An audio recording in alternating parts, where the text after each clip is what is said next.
রাজনৈতিকভাবে হচ্ছে যে বিএনপি কোনো কমান্ডের ভিতরে নাই, কোনো শৃঙ্খলার ভিতরে নাই। আমি যদি এনসিপি নেতা হতো আমি বলতাম কোনো নির্বাচন বুঝি না, আমি বুঝি প্রহসনের নির্বাচন, আমাদেরকে এতটা সিট দিতে হবে তাহলে নির্বাচন হবে। বিএনপি সরাসরি বলে দিতাম।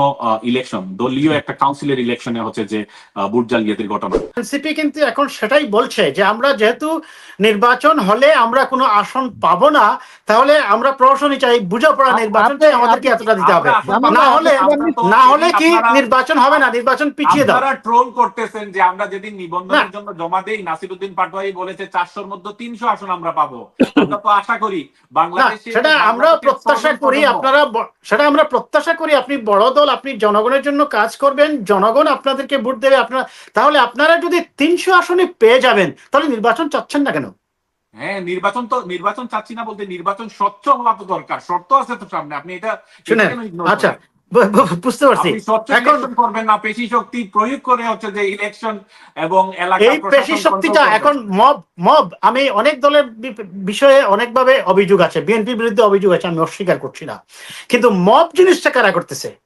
হ্যাঁ, মব জিনিসটা কারা করছে? এবং সবচেয়ে আশ্চর্য কি দেখেন জনাব মৃধা ভাই, আপনি দেখেন মবকে এখন মব নিয়ে আসেন ঢাকা শহর ক্যাপিটাল, বাংলাদেশের রাজধানীতে একটা সিটি কর্পোরেশনকে দলীয় প্রভাব কাটিয়ে দখল করে রেখেছেন ইশরাক, আপনাদের বিএনপির নেতা। আপনারা এখন পর্যন্ত আপনারা দেখেছি যতদিন পর্যন্ত ঢাকা সিটি কর্পোরেশন ব্লক ছিল আপনারা কোনো উদ্যোগ নিতে পারবেন না। আজকে আপনি দেখেছেন, আমি প্রমাণ সহ দেই, চট্টগ্রাম বিশ্ববিদ্যালয়ে একজন শিক্ষকের পদোন্নতির জন্য ভাইস চ্যান্সেলর সাহেব সাক্ষাৎ দেখেছেন 2 জন শিক্ষকের, কিন্তু ইসলামী ছাত্র শিবিরের ছেলেরা গিয়ে তার রুমের মধ্যে বসে তাকে ঘেরাও করে গেছে। তারা ছাত্র বলতেছে তার ভাইস চ্যান্সেলরকে, তার শিক্ষককে, আমরা আপনাকে নিয়োগ দিয়েছি, আপনি ওনাকে নিয়োগ দিতে পারবেন না, প্রমোশন দিতে পারবেন না, তাকে বহিষ্কার করুন।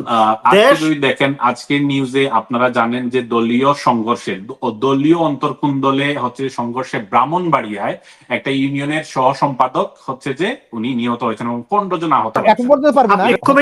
কুমিল্লায় ধরেন আপনার ওই যে আসিফ মাহমুদের আসনে আপনার সম্ভবত ইউসুফ আব্দুল্লাহ হারুন আওয়ামী লীগের, আর বিএনপির হচ্ছেন আপনার মনিরুল ইসলাম সাহেব বোধহয়, ওই যে মনিরুল ইসলাম ওই যে মানে এখন ওইখানেও তার পাশ করার কোনো সম্ভাবনা নেই। তাহলে আমরা কি এটা শুনবো এনসিপির কাছ থেকে যে আমরা আসলে নির্বাচনটা চাই, সেটা হচ্ছে প্রহসনের নির্বাচন?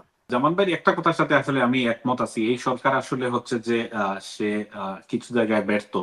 সে ব্যর্থ আসলে হচ্ছে যে চাঁদাবাজদেরকে হচ্ছে যে রুখতে আটকাতে সম্পূর্ণভাবে ব্যর্থ। বাংলাদেশের চাঁদাবাজিটাকে এমন ভাবে স্প্রেড করা হয়েছে, বিশেষ করে একটা রাজনৈতিক দলের সরাসরি হচ্ছে যে নেতা কর্মীদের দ্বারা যে চাঁদাবাজদের উৎপাত, এটাকে বাংলাদেশ সরকার তার আইন শৃঙ্খলা বাহিনী দিয়ে সে আসলে সাহসের দরকার। আমরা দেখেছি যে আপনি যদি দেখেন সেকেন্ড ওয়ার্ল্ড ওয়ারের পরে উইনস্টন চার্চিল এখানে একজন পাওয়ারফুল কিন্তু নেতা কিন্তু ক্ষমতায় ছিলেন, যার কারণে একটা কান্ট্রিকে আবার রিইনস্টেট করতে গিয়ে ওই রকম একজন পাওয়ারফুল নেতা লাগে। এই ক্ষেত্রে আমরা মনে করি এইখানে অতি নমনীয়তার পরিচয় দিয়ে বর্তমান ট্রানজিশনাল গভর্নমেন্টের প্রধান ডক্টর ইউনূস সাহেব, সম্মানের সাথে বলছি, আপনি যদি দেখেন যে চাঁদাবাজদের দৌরাত্ম কোনোভাবেই হচ্ছে যে কন্ট্রোল করা যাচ্ছে না।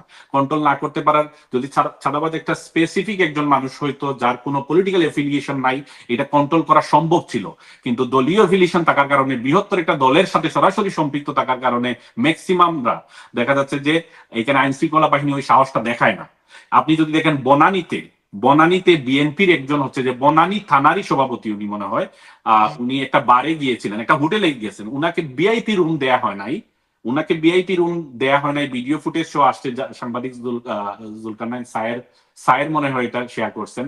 তারপরে দেয়া হয় নাই, উনি উনার গুন্ডা পান্ডা পাঠাইছেন। পরের দিন একজন ওনার, সে মহিলা মালিক, ওকে হচ্ছে যে বেধড়ক ভাবে সিসিটিভি ক্যামেরা দেখা যাচ্ছে যে হচ্ছে যে আঘাত করা হচ্ছে, জাস্ট বিকজ তাদের সভাপতিকে আগের দিন ওইখানে ভিআইপি একটা রুম দেওয়া হয় নাই, গেস্ট রুম দেওয়া হয় নাই।